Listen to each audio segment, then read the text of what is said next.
जाऊयात मुंबईमध्ये मुंबईतील भाजप कार्यालयामध्ये मात्र शुकशुकाट सध्या पाहायला मिळतोय। मुंबईमध्ये महायुतीला केवळ एकाच जागेवर विजय मिळवता आलेला आहे आणि त्यामुळे मुंबईतल्या भाजप कार्यालयामध्ये सध्या शुकशुकाट पाहायला मिळतोय। महाविकास आघाडीला मुंबईमध्ये मोठं यश मिळालेलं आहे।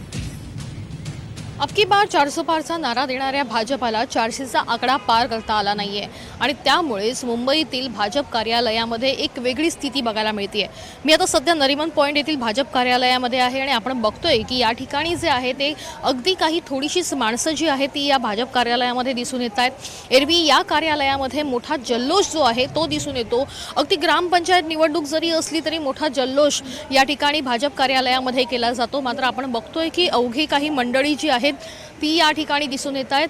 बोटावर मोजण्या इतकी लोक जी आहेत ती सध्या भाजपच्या या कार्यालयामध्ये दिसून येत आहेत आणि ज्या पद्धतीनं खरं तर इंडिया आघाडीला यश मिळालं त्याचा कुठेतरी एक चिंतन बैठक जी आहे ती देवेंद्र फडणवीस यांच्या घरी आयोजित करण्यात आली होती आणि त्यामुळे अनेक मोठे नेते जे आहेत भाजपचे ते देवेंद्र फडणवीस यांच्या घरी गेलेले दिसून आले।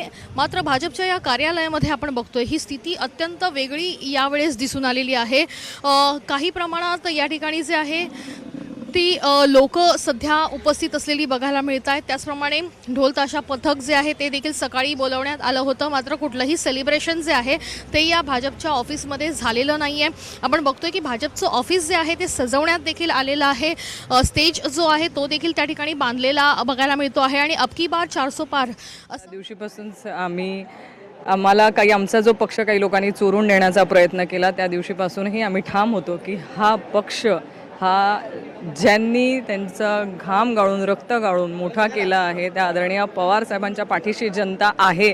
आणि आत्ता लोकांनी हे सिद्ध करून दाखवलं आहे की लोक फक्त आदरणीय पवार साहेबांच्या पाठीशी आहेत आणि हेच त्याच्या माध्यमातून आजचा जो निकाल आहे हे त्याचंच उत्तर आहे। भाजपने खरं तर असे बरेच चॅलेंज दिले होते। आशिष शेलार यांनी देखील चॅलेंज केलं होतं की 18च्या वर महाविकास आघाडीच्या सीट्स आल्या तर मी संन्यास घेईन।